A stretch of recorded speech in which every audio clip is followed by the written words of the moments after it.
Hai semuanya, apa kabar? Sehat, sukses, bahagia selalu ya. Jangan lupa subscribe, karena subscribe itu gratis.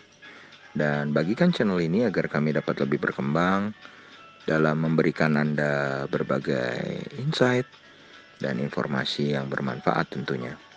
Bagi Anda yang selama ini telah mendukung kami dengan mensubscribe dan membagikan channel ini, kami ucapkan terima kasih dari lubuk hati yang paling dalam, dan kami doakan Anda selalu mendapatkan kebahagiaan, kesehatan, dan rezeki yang melimpah. Mari kita mulai sebuah insight tentang sebuah perusahaan bernama Penin Financial Tbk atau PNLF. PNLF didirikan 19 Juli 1974 dengan nama PT Asuransi Jiwa Penin Putra dan memulai kegiatan usaha komersialnya pada tahun 1976. Kantor pusat PNLF terletak di Penin Life Center di Jalan Letnan Jenderal S. Parman, Kafling 91, Jakarta Barat. PNLF sendiri sebenarnya telah beberapa kali melakukan perubahan nama dari Asuransi Jiwa Penin Putra menjadi Penin Anugrah Life Tbk, kemudian Penin Life Tbk, dan terakhir berubah menjadi Penin Financial Tbk. PNLF sendiri tergabung dalam kelompok usaha grup Penin atau PAN Indonesia, sedangkan induk usaha dan induk usaha terakhirnya adalah Pen Invest Tbk, dahulu bernama Penin Insurance Tbk atau PNIN. Berdasarkan anggaran dasar perusahaan, ruang lingkup kegiatan PNLF adalah dalam bidang penyediaan jasa konsultasi bisnis, manajemen dan administrasi kepada masyarakat umum. Penin Financial merupakan pemegang saham mayoritas dan memiliki pengendalian atas Bank Pan Indonesia atau PNBN. Kemudian kalau kita lihat dari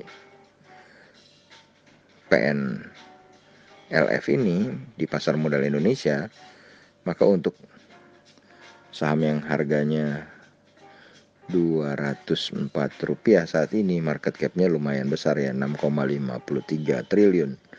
Jadi nilai pasar dari PNLF adalah 6,53 triliun.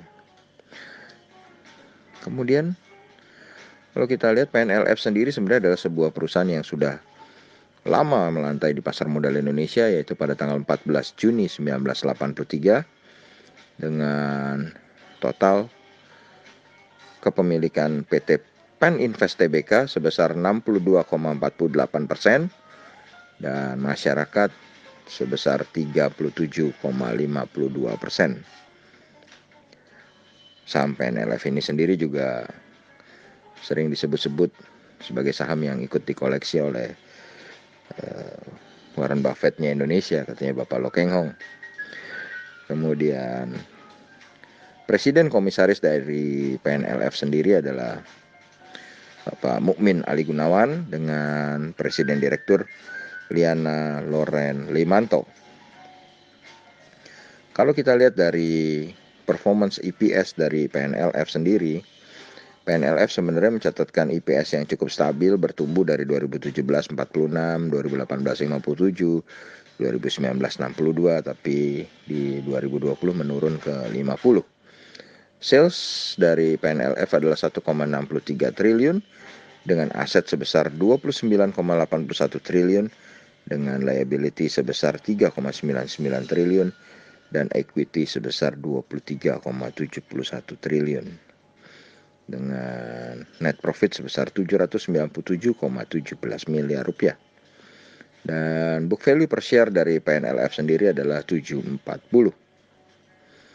Jadi kalau kita lihat secara valuasi, maka price to earning ratio dari PNLF ini cukup murah. Bukan cukup murah, murah sekali, malah 4,08 kali, dan price to book value ratio-nya juga sangat murah sebesar 0,28 kali.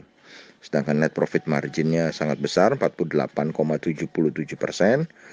Return on equity-nya sebesar 6,72%. Return on asetnya 5,34% dengan rasio hutang yang sangat kecil, yaitu 16,81% DER-nya. Kemudian, apa sih yang menjadi kelemahan dari PNLF? Sama dengan perusahaan-perusahaan lain yang berada di dalam grup Penin, PNLF ini juga tidak membagikan dividen dalam beberapa tahun terakhir sejak tahun 2015. Kemudian kalau kita bicara soal pergerakan harga, maka secara year to date atau dari awal tahun sampai saat ini, PNLF diperdagangkan dari 146 sampai 314. So, harga saat ini 204 boleh dikatakan masih tergolong murah. Sedangkan kalau secara 5 tahun, harga terendahnya adalah 128 dan harga tertingginya adalah Rp482. Dan kalau kita lihat selama 1 minggu terakhir ini memang PNLF tercatat pembelian bersih oleh pihak asing atau foreign sebesar 1,36 miliar rupiah. Sedangkan secara year to date atau dari awal tahun sampai saat ini, investor asing mencatatkan jual bersih sebesar 84,02 miliar rupiah. Demikianlah sebuah insight tentang sebuah perusahaan berharga 200-an yang bernama Penin Financial Tbk. Ini bukanlah sebuah ajakan untuk membeli, hanya sekedar mengabarkan sebuah perusahaan yang secara valuasi sangat murah, per 4,08 kali, PBV 0,28 kali, net profit marginnya juga cukup besar, 48,77%, dengan rasio hutang yang sangat minim, sangat kecil, 16,81%. Ini sebenarnya perusahaan yang sangat wonderful, hanya saja perusahaan ini tidak membagikan dividen selama 5 tahun terakhir. Demikianlah insight dari kami, semoga bermanfaat. Tetap sehat, tetap semangat, maju terus dalam mencapai profit maksimal di pasar modal Indonesia. Dan jangan lupa untuk selalu berusaha bahagia. Nantikan insight-insight kami berikutnya dan juga berbagai update market seperti market review dan market outlook dan rekomendasi untuk belajar bersama. Terima kasih, sampai berjumpa kembali di insight berikutnya.